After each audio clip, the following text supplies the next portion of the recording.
Welcome back दोस्तों। जैसा कि पिछले वीडियो में हमने ओलिगोसेकेराइड के डाइसेकेराइड एंड ट्राइसेकेराइड के बारे में पढ़ा था, तो आज हम कंटिन्यू करने वाले हैं टेट्रासेकेराइड से। ठीक है, तो अगर आपने पिछले वीडियो नहीं देखा है तो आप जाके उसे देखिए, तभी आपको ये वाला वीडियो अच्छे से समझ में आएगा।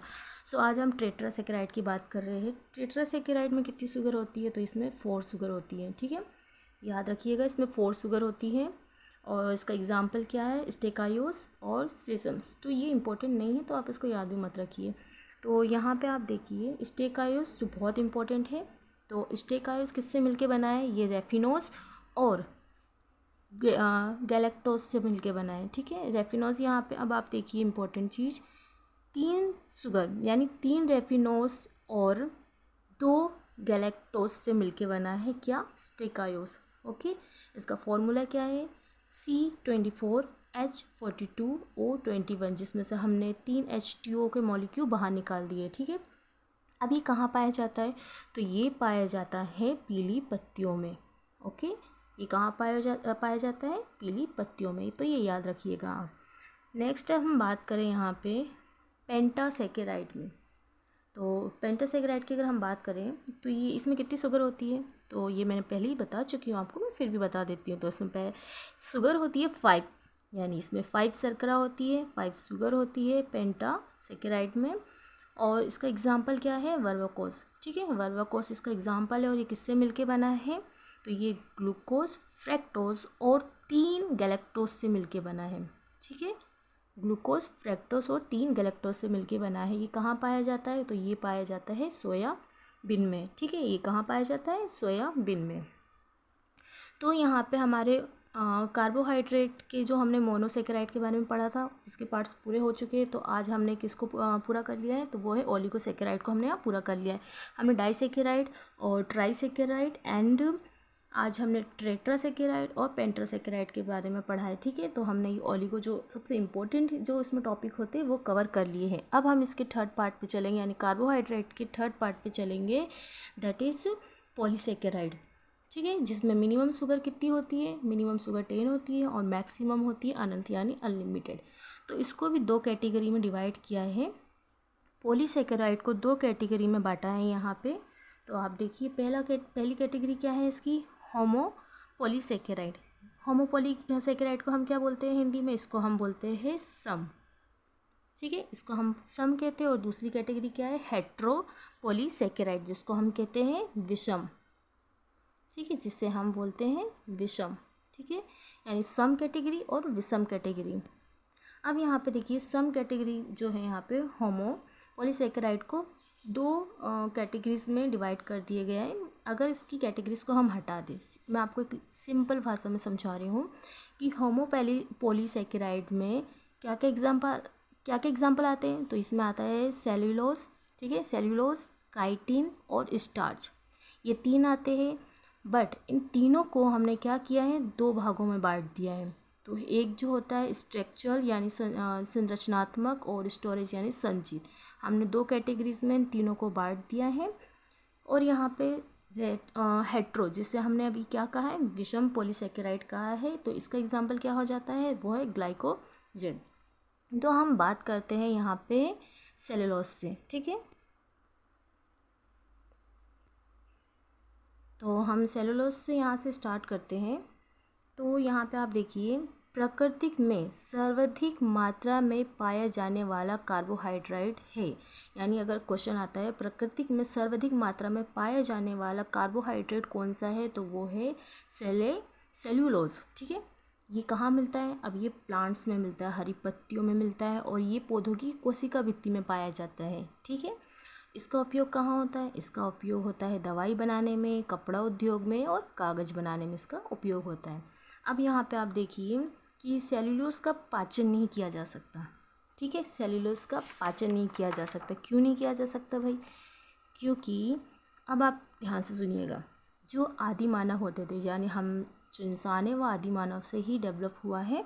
तो आदि मानव पहले क्या करते थे? कच्ची पत्तियाँ खाते थे। ठीक है, कच्ची पत्तियाँ, मांस कच्चा। तो और सेल्यूलोज कहाँ मिलता है? हरी पत्तियों में। ठीक है, तो जब वो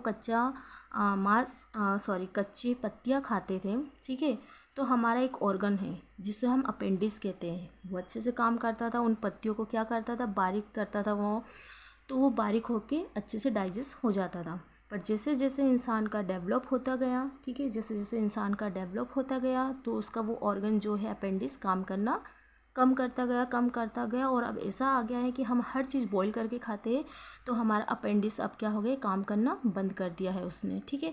बट अगर हम अभी ऑर्गन्स यहाँ पे बात करें, हमारा जो अपेंडिक्स है, अगर हम कच्ची पत्तियाँ खाते हैं तो क्या वो प्रॉपर काम करेगा? नहीं, क्योंकि अब उसने तो काम करना बंद कर दिया है। अगर वो कोशिश भी करता है काम करने की, जो कच्ची पत्तियों को बारीक करने की कोशिश भी करता है, तो हमारे पेट में दर्द होने लग जाएगा, ठीक है, अपेंडिक्स की प्रॉब्लम आनी चाहिए। ये आपने बहुत नाम सुना होगा। तो हमें अपेंडिक्स की प्रॉब्लम कैसे आती है? कच्ची पत्तियों से, अगर हम कच्ची पत्तियाँ खाते।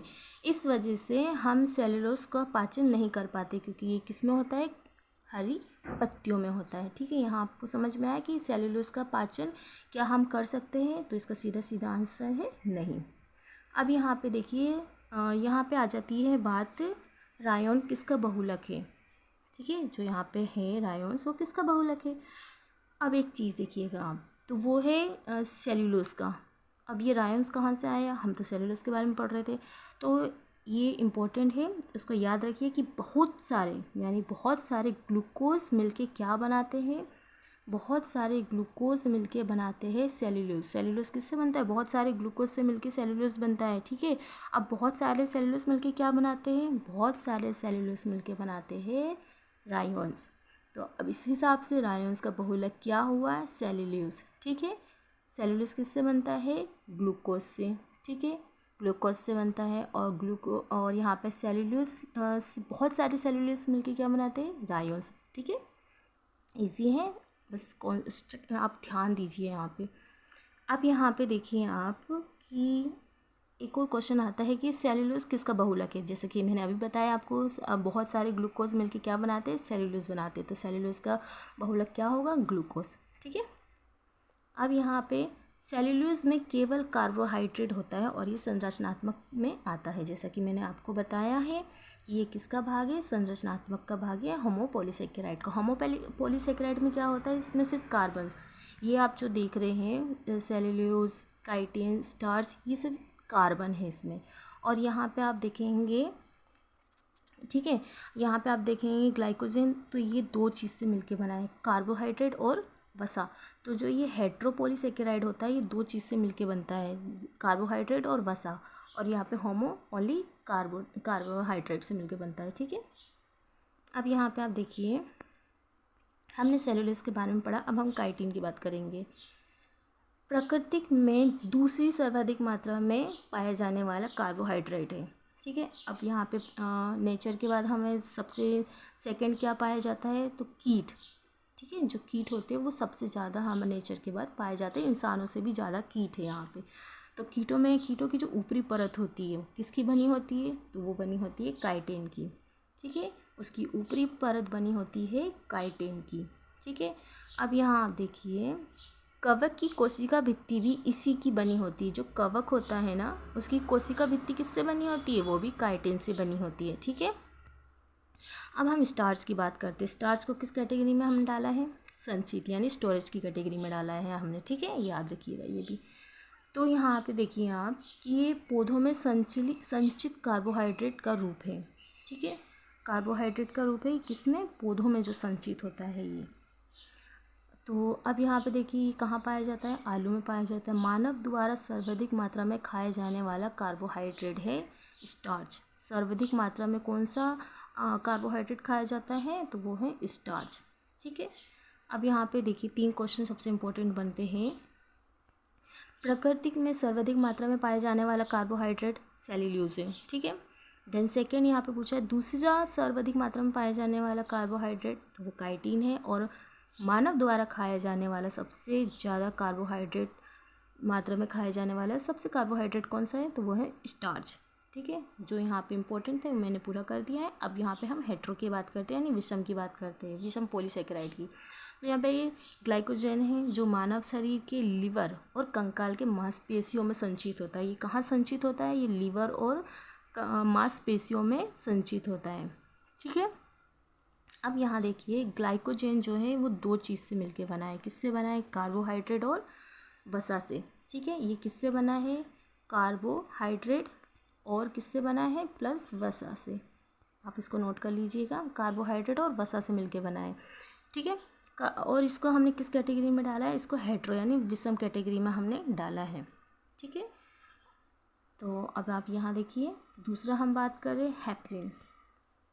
हेपरिन की बात करें तो हिपेरिन की बात करें तो ये मैंने ऊपर यहाँ पे मेंशन नहीं किया था, तो आप कंफ्यूज मत होइए। तो ग्लाइकोजन के बाद यहाँ पे आ जाता है हिपरिन। ठीक है, तो ये मैंने नहीं किया था तो मैं आपको पढ़ा देती हूँ। हिपरिन, इसका निर्माण लिवर में होता है।